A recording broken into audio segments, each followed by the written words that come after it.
Hi, I'm Jackie Zimmerman, and I decided to do a creative poem on Genesis, but from the serpent's point of view.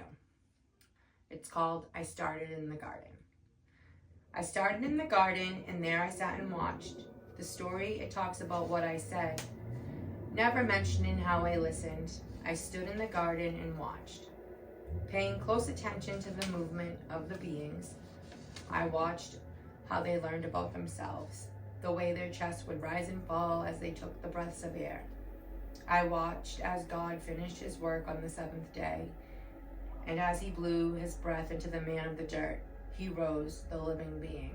As God built the Garden of Eden, he laid the man down. I watched as the trees took their form. They were not hidden, not tucked away. They were there, like a desire ready to be taken. The story says it was me, that I was the problem, but I had no intention to cause the deception. God said the tree of knowledge was dangerous and to stay away, but what I saw was him giving desire to something that was the cause of the problem that day. I watched as Eve looked at the tree before I spoke. Her curiosity was written all over her.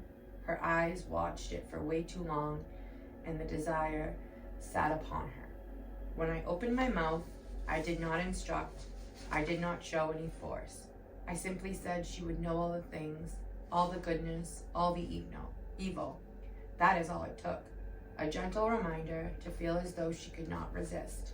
The touch, the taste, the perfection. Eve grabbed the fruit, and as her lips touched it, the curiosity was met. She placed it onto her man's lips, and he stole a bite. They had vision.